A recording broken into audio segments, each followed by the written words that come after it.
Just in case you missed it, money grows on trees in the United States. I mean, you should have figured that out by now. So here's the news story.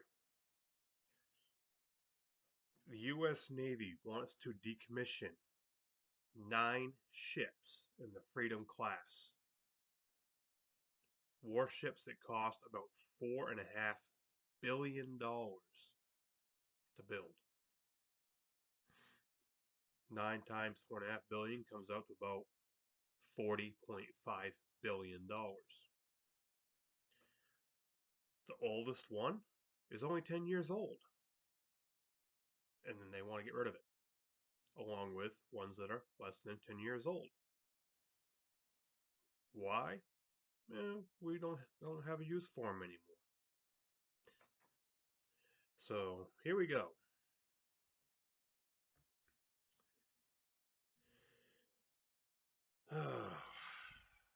It's just irritating how the government wastes our money.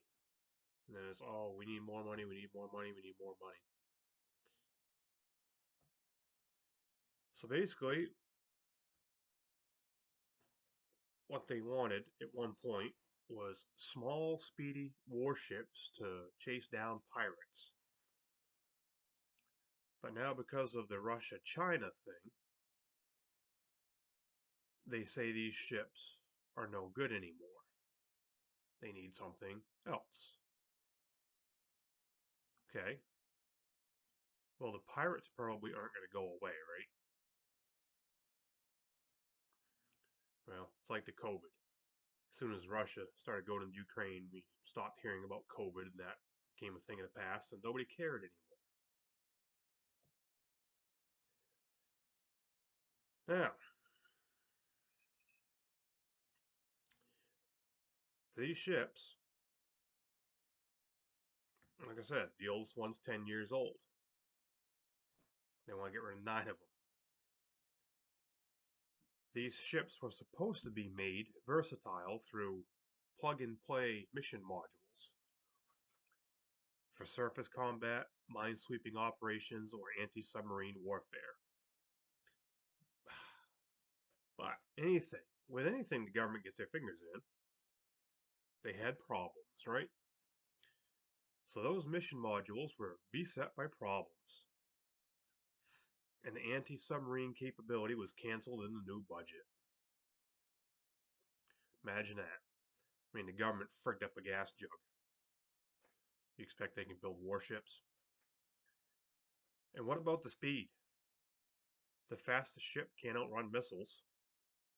And firing up those marine turbines for an extra burst of speed turned the ships into gas guzzlers. Yeah. Early versions also were criticized as being too lightly armored and armed to survive combat. Who's the genius that designed those and actually approved them to be built? Somebody with some brass on their shoulders. Maybe they've retired now.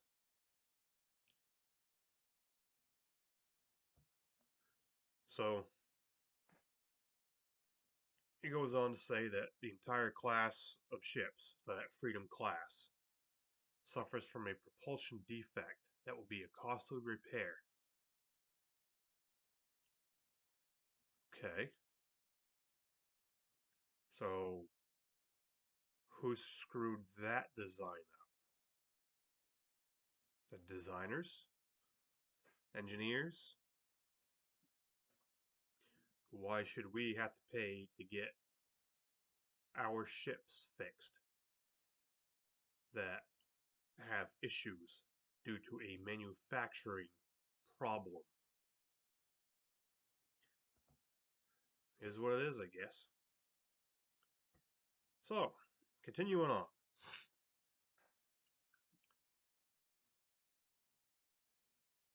Democrat out of Virginia actually is right on this one.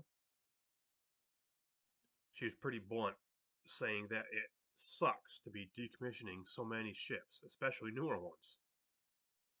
She says the Navy owes the public an apology the American taxpayers an apology for wasting tens of billions of dollars on ships they now say serve no purpose. Yes, ma'am, you are right. Because this is absolutely ridiculous. So some detractors proclaimed that these ships are the Navy's little crappy ship.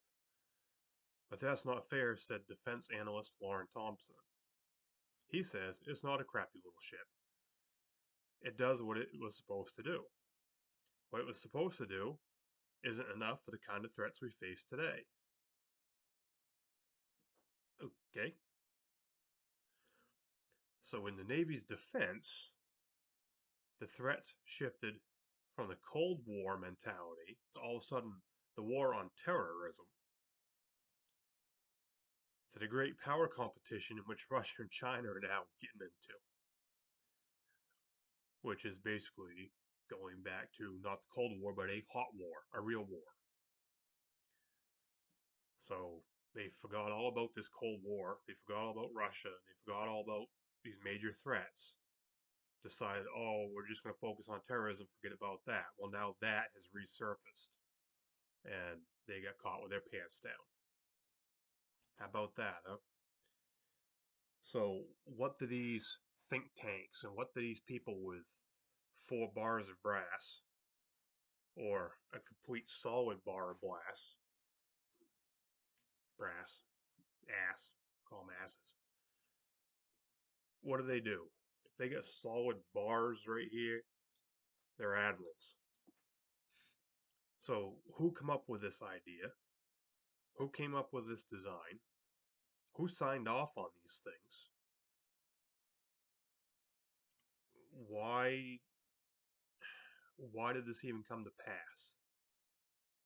They're not capable to handle these threats that we have today because these people with the brass on their shoulders and these politicians that lead us didn't have the foresight to look 10, 15 years in the future and be able to create something to handle anything that might be coming along? Nope, apparently not. So here we are. Now, when I was in the Coast Guard, that was in the late 90s into the early 2000s. So through the change of the millennium. That was kind of cool. Some of the boats in service and the cutters in service were built in the 60s and 70s. The Douglas Monroe is a 378 high endurance cutter. 50 years.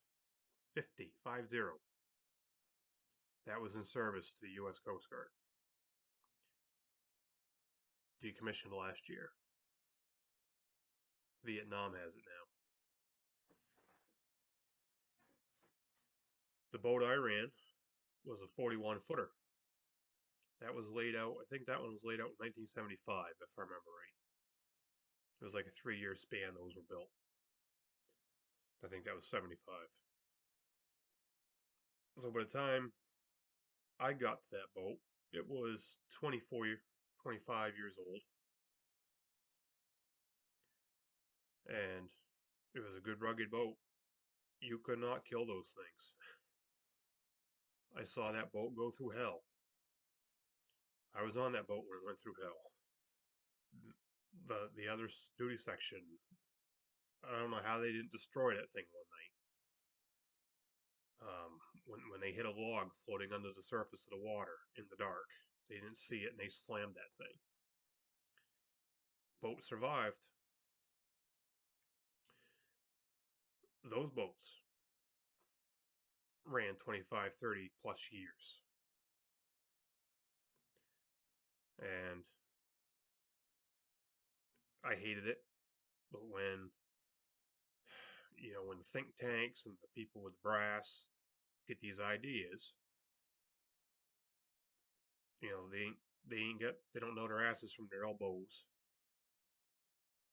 but they think they know everything. So they decided to get rid of the 41 footers, which were quote unquote the workhorse of the Coast Guard, and replace them with these piece of crap 27 footers with twin outboards on the back. What a piece of crap that boat was. And they did that right around 2001. We had to transition. And we got told, oh, that 27 will do everything that 41's going to do. Or did. Bull crap. No. The things we did with that 41 footer, that 27 couldn't even begin to do. But people who've never actually run the boats run our jobs. Oh, they just went to organized chicken shit school. They got a degree. Good for you. You want a cookie with that too? Pat on the back, slap on the ass. You know, oh, they know something. So looks like the same thing is just shook out with the Navy here too. People that knew crap. Look what it's just cost us, $40.5 billion. And they're saying these boats can't do the job. Russia and China blow up tomorrow, guess what? Navy ain't got their shit together. How long is it going to take to replace those 9 ships? That ain't going to be done in a year or two. So they are way, way, way behind the 8 ball here. Not bad for the U.S. military.